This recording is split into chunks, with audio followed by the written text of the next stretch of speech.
Eu sou o professor Wander, nós estamos aqui para mais uma aula de vetores. Na aula de hoje, nós vamos mostrar a existência do segmento equipolente e a definição de vetor.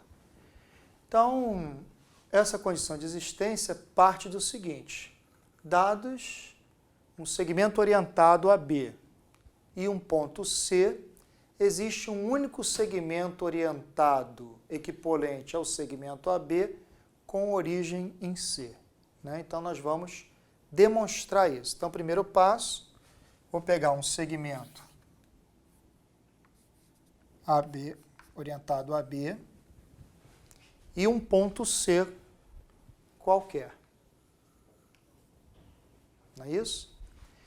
Nós, na aula anterior, provamos, fizemos a demonstração, a partir das diagonais do paralelogramo. Nós vamos utilizar aqui o mesmo argumento. Então, eu vou ligar o ponto C ao ponto D e vou pegar o ponto médio desse segmento. Então, o ponto médio desse segmento, vou chamar de M. Então, CM igual a MB. E vou partir do ponto A, vou traçar uma reta passando por M, de tal maneira que eu também possa construir segmentos iguais, AM e MD. Ou seja, esse pedaço é igual a esse e esse pedacinho é igual a esse. Então, obrigatoriamente, nós teremos a situação aí ligada ao paralelogramo e esse segmento orientado CD vai ser paralelo a AB.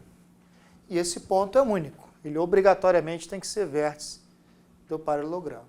Ok?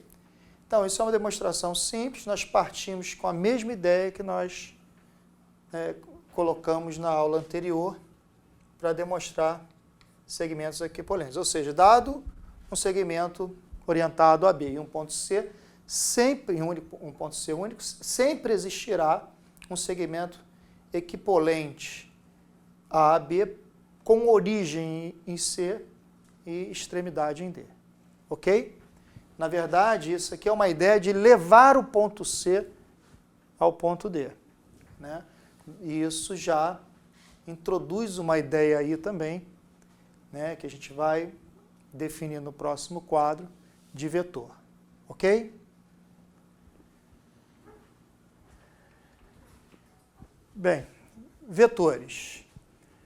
O conjunto de todos os segmentos orientados, que a gente já provou que, dado um segmento orientado, a partir de um ponto eu sou capaz de construir um segmento equipolente a esse vetor dado, a esse segmento dado.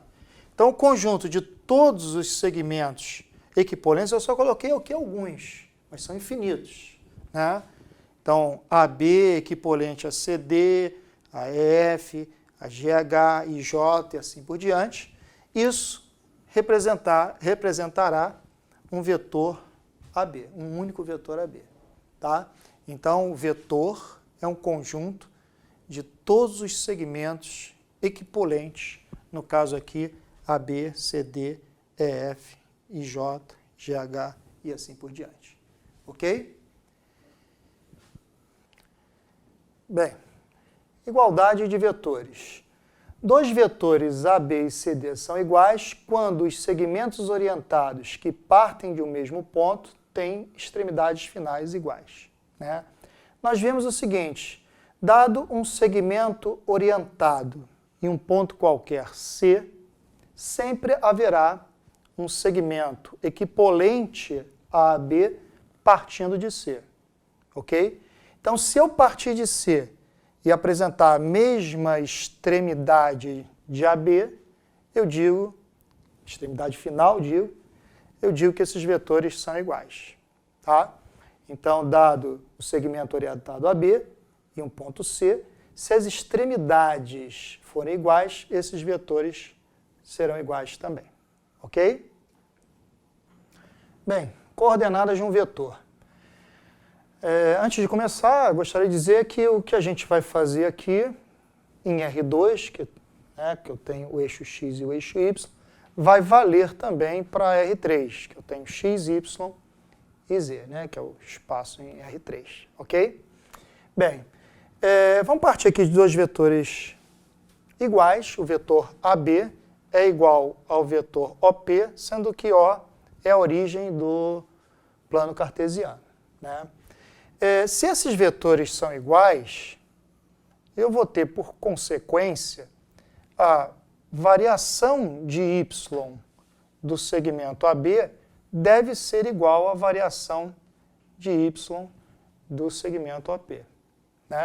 Então vamos fazer isso. Variação significa final. Então primeiro vamos colocar de onde a gente vai partir. A gente vai partir que o vetor AB é igual ao vetor OP. Por isso que nós definimos igualdade. Daí, a variação em y do vetor AB vai ser YB menos YA. Vai ter que ser igual à variação de y do segmento OP, que é YB, YP menos 0. Então, YP menos 0 é YP, vai ser YB menos YA. Analogamente, vai ocorrer a mesma coisa com o eixo x.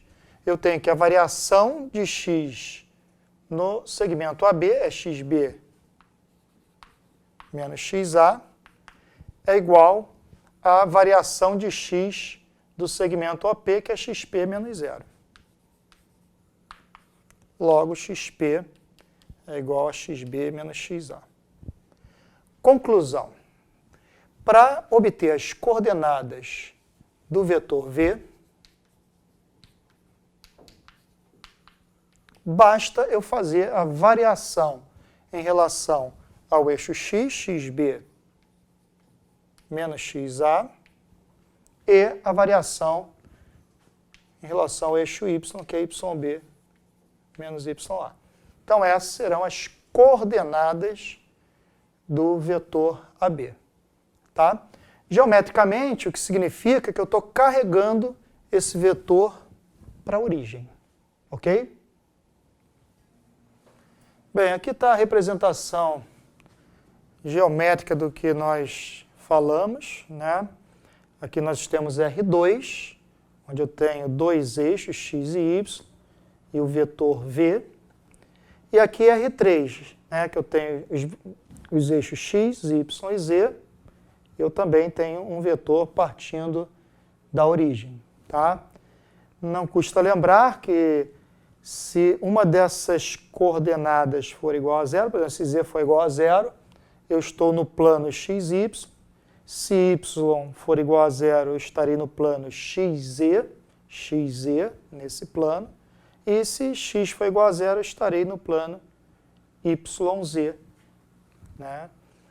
Então, se uma das coordenadas for nula, eu tenho um plano xy, ou xz, ou yz. Ok? Espero que tenham entendido e até uma próxima oportunidade.